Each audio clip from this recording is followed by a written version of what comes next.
A'udzu billahi minasyaitonir rajim. Bismillahirrahmanirrahim.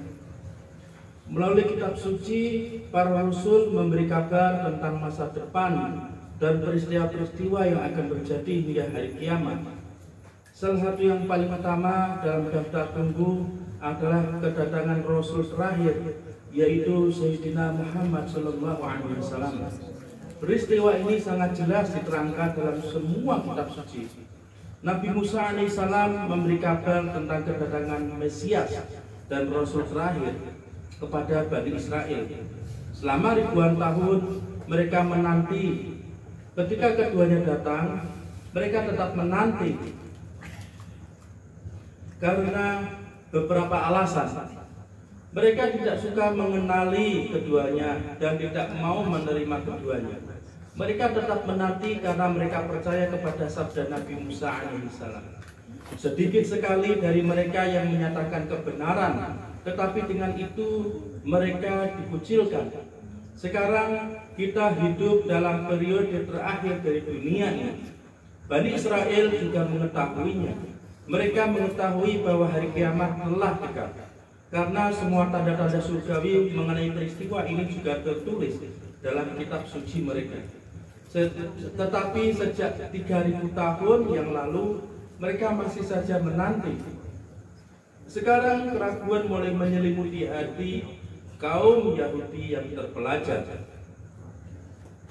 Mereka bertanya kepada diri mereka, jangan-jangan keduanya telah datang tetapi mereka tidak menyadarinya. Mereka bertanya, di mana keduanya sekarang?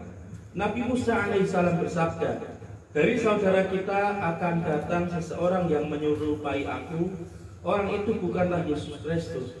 Orang yang melalui penciptaan dan syariat menyerupai Nabi Musa alaihissalam adalah Nabi Muhammad SAW, dan beliau mempunyai sebilah pedang. Orang Yahudi bagikan orang yang tidur di stasiun kereta api. Kereta api datang dan pergi, tetapi mereka tetap tertidur. Pada saat mereka bangun, sudah tidak ada lagi kereta. Sekarang, lewat koran kita mengetahui satu berita penting. Di Amerika, seorang rabi yang terkenal menulis artikel tentang kedatangan Mesias. Perlu diketahui bahwa seluruh jaringan pers dan media penyiaran berada di bawah kontrol Yahudi di seluruh dunia. Rabi tersebut mengenali tanda-tanda kedatangan Mesias ketika terjadi krisis perang di Teluk Arab. Suatu perang yang sangat besar akan datang, dan setelah perang tersebut dunia akan menjadi damai. Tetapi yang sekarang merupakan kali kedua bagi turunnya Nabi Isa alaihissalam. Orang-orang Yahudi telah melewatkan kedatangan pertamanya. Orang-orang Yahudi telah melewatkan kedatangan pertamanya. Sebelum kedatangannya yang kedua ini akan muncul antikristus. Tuhan menguji mereka sekarang. Peristiwa itu memerlukan persiapan selama 7 bulan dan akan terjadi pada bulan Syawal setelah Ramadan. Perang tersebut akan berlangsung selama 3 bulan. Lebih dari itu dunia tidak akan sanggup menanggungnya. Sungguh perang yang mengerikan. Siapa yang bisa selamat hingga selesainya perang, dia akan mengalami hari-hari penuh kedamaian. Tidak perlu berkhalwat untuk mencapai stasiun surgawi, karena kalian tidak perlu berkhalwat untuk mencapai stasiun surgawi kalian, karena perang itu akan sangat berat dan pengalaman dan pemandangannya yang didapat sangat mengerikan.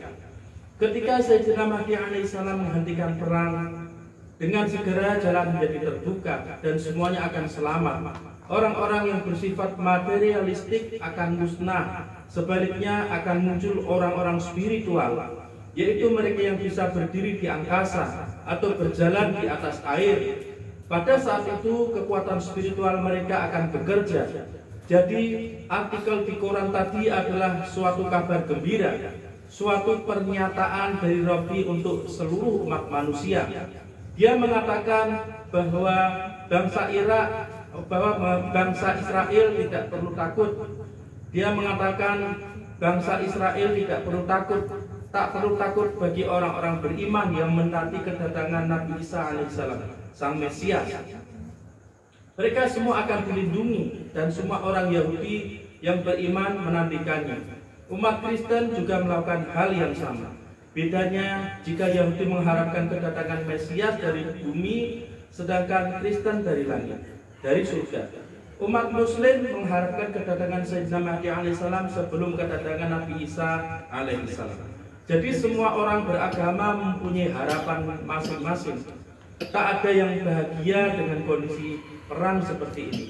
Orang beriman yang sejati yang selalu disuapi dengan masalah-masalah dari peperangan, berusaha mencari seseorang dengan kekuatan spiritual tinggi untuk menata kehidupan yang baik, karena mereka tidak sanggup melakukannya. Tak seorang pun dapat mengubah kondisi sekarang ini, kecuali orang yang mempunyai kekuatan spiritual yang tinggi, yang akan datang menyelamatkan semua orang. Artikel ini adalah suatu peringatan bagi orang-orang yang beriman agar selalu menjaga iman mereka dengan kuat, juga bagi orang-orang kafir agar sekali lagi mau menoleh agama surgawi. Jika tidak, azab akan datang tanpa bisa dihentikan. Tidak terlalu penting untuk melihat berita. Yang penting adalah untuk bersiap-siap terhadap apa yang akan terjadi di masa yang akan datang, agar kita bisa menghadapinya. Hal itu membutuhkan iman yang kuat. Orang kafir harus dihukum, mereka harus dibersihkan. Artikel ini adalah peringatan dari seorang rabi Yahudi yang terkenal kepada seluruh orang kafir. Hanya iman yang dapat dijadikan tempat berlindung sekarang. Siapa yang beriman dan mengharapkan kedatangannya, dia akan dilindungi. Semoga Allah Subhanahu wa Ta'ala menjadikan kita tergolong orang-orang yang bisa menjumpai Sang Mesias. Amin. Dan untuk bersama dengannya. Amin. Jagalah ibadah kalian terhadap Allah Subhanahu wa Ta'ala. Wa minallahi taufiq bi hurmatil habib bi hurmati suratul Fatihah. Al-Fatihah. A'udzubillahi minasyaitonir rajim. Bismillahirrahmanirrahim. Alhamdulillahirabbil alamin arrahmanir rahim maliki yaumiddin. Iyyaka na'budu wa iyyaka nasta'in. Ihdinas siratal mustaqim. Siratal ladzina an'amta 'alaihim ghairil maghdubi 'alaihim waladdallin. Amin.